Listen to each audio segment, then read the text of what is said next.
Assalamualaikum warahmatullahi wabarakatuh. Saya Nova Monika Ginting dari kelompok 8.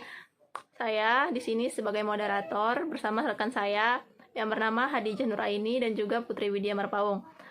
Kami dari kelompok 8 akan membawakan materi tentang kredit yang dimulai dari rekan saya, Hadijah. Langsung saja kita mendengarkan penjelasan dari Hadijah.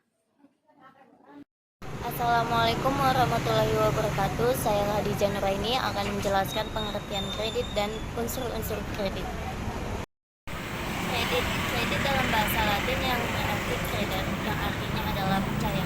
Maksud dari percaya adalah bahwa si pemberi kredit percaya kepada si penerima kredit dapat melunasi hutangnya sesuai dengan perjanjian yang telah disepakati bersama. Sedangkan bagi si penerima itu merupakan bentuk tanggung jawab karena dia mempunyai kewajiban untuk membayar sesuai dengan jangka waktu yang telah diberikan. Berdasarkan Undang-Undang Nomor 10 Tahun 1998 tentang perubahan Undang-Undang Nomor 7 Tahun 1992 tentang perbankan. Yang dimaksud dengan kredit adalah penyediaan uang atau tagihan yang dapat disamakan berdasarkan persetujuan atas kesepakatan minjam-meminjam utang dengan pihak lain, yaitu mewajibkan pihak meminjam untuk melunasi hutangnya setelah jangka waktu tertentu dengan pemberian bunga. Adapun beberapa unsur dari kredit, yaitu 1 adalah waktu, 2 adalah kepercayaan, 3 adalah penyerahan atau objek, keempat adalah resiko, dan yang kelima adalah kreditur dan debitur, dan terakhir adalah balas jasa. Serta adapun beberapa pihak yang terkait dalam kredit seperti notaris, apresial atau perusahaan penilai agunan, perusahaan asuransi, pejabat pembuat akte tanah atau PPAT, lembaga fidusia atau departemen kehakiman, kantor badan pertahanan atau BPN, dan lain-lain.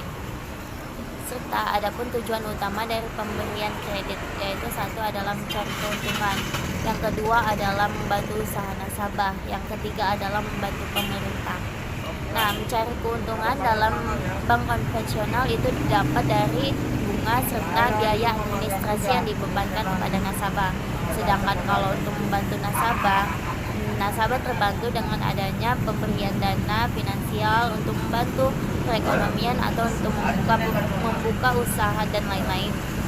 Serta membantu pemerintah dengan menyebarkan pemberian kredit, pemerintah terbantu seperti penerimaan pajak, membuka kesempatan kerja, meningkatkan jumlah barang dan jasa, meningkatkan devisa negara, serta menghemat devisa negara. Beberapa fungsi fasilitas dari kredit, yaitu 1 adalah untuk meningkatkan daya guna uang, yang kedua adalah untuk meningkatkan peredaran lalu lintas uang, yang ketiga adalah untuk meningkatkan daya guna barang, yang keempat adalah untuk meningkatkan peredaran barang, yang kelima adalah sebagai stabilitas ekonomi, yang keenam adalah sebagai untuk meningkatkan kegairahan berusaha, yang keenam adalah untuk meningkatkan pemerataan pendapatan, yang terakhir adalah untuk meningkatkan hubungan internasional. Serta adapun beberapa penentuan besarnya kredit oleh ketentuan-ketentuan yang diberikan oleh Bank Indonesia, yaitu 1 adalah ratio requirement, 2 loan to deposit ratio, yang ketiga adalah batas maksimum penerimaan kredit, dan yang terakhir adalah portofolio investment. Jenis-jenis kredit dari segi kegunaan, kredit dibagi menjadi 2, yaitu menjadi kredit investasi dan juga kredit modal kerja. Kredit investasi digunakan untuk penggadaan modal ataupun jasa. Kredit modal kerja digunakan untuk membiayai kebutuhan usaha termasuk dalam produksi dan juga penjualan. Dari segi tujuan, kredit dibagi menjadi 3, yaitu produktif, konsumtif, dan juga perdagangan. Kredit produktif digunakan untuk peningkatan usaha. Kredit konsumtif digunakan untuk konsumsi pribadi. Kredit perdagangan digunakan untuk perdagangan. Dari segi jangka waktu, kredit dibagi menjadi 3. Yang pertama, jangka pendek, yaitu 1 tahun. Jangka menengah, kurang lebih 1-3 tahun, dan jangka panjang adalah 3 tahun. Jika dilihat dari segi jaminan, Kredit dibagi menjadi dua, yaitu dengan jaminan dan tanpa jaminan. Dengan jaminan berupa barang yang berwujud ataupun tidak berwujud. Tanpa jaminan didasari oleh prospek usaha dan karakter serta loyalitas atau nama baik dari calon kreditor. Keempat adalah prinsip pemberian kredit. Prinsip pemberian kredit didasari oleh tingginya respek pelanggan atas kewajibannya, kemampuan pelanggan membayar kewajibannya, posisi keuangan dari perusahaan, aset milik pelanggan yang dijadikan jaminan, kondisi ekonomi secara umum yang memengaruhi kebijakan ekonomi dari perusahaan.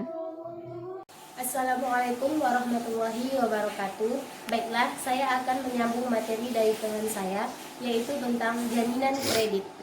Jaminan kredit terbagi menjadi 3, yaitu yang pertama, jaminan benda berwujud, yang kedua, jaminan benda tidak berwujud, dan yang ketiga yaitu jaminan orang. Jaminan benda berwujud dapat berupa seperti tanah, bangunan, kendaraan, dan sebagainya. Sedangkan jaminan benda yang tidak berwujud itu dapat berupa sertifikat tanah, sertifikat rumah, maupun sebagainya. Dan yang ketiga yaitu jaminan orang. Jika terjadi kesalahan pada jaminan, maka orang yang menanggung itu akan bertanggung jawab seutuhnya.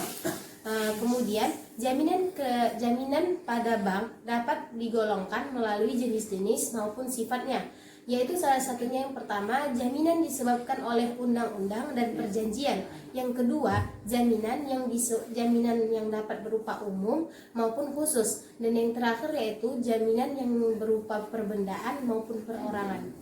Kesimpulan dari materi kami yaitu, dalam kegiatan perkreditan banyak tersangkut dengan ketentuan-ketentuan, perundang-perundangan, peraturan-peraturan pemerintah maupun kebijakan-kebijakan pemerintah yang sering berubah dari suatu periode ke periode lainnya. Permasalahan masing-masing jenis usaha yang akan dibiayai dengan kredit, hal ini dapat dimengerti bahwa di masyarakat terdapat ribuan usaha yang mengandung permasalahan yang satu dengan yang lainnya, sedangkan di dalam pihak aparat perbankan tiap dituntut untuk selalu akrab dengan permasalahan-permasalahan tersebut.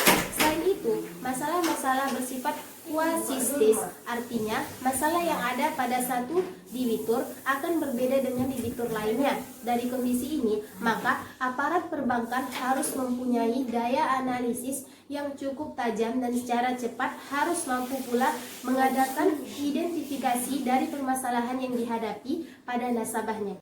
Baiklah, sekian penjelasan dari kami kelompok 8. Lebih kurang kami mohon maaf dan kami ucapkan terima kasih. Wassalamualaikum warahmatullahi wabarakatuh.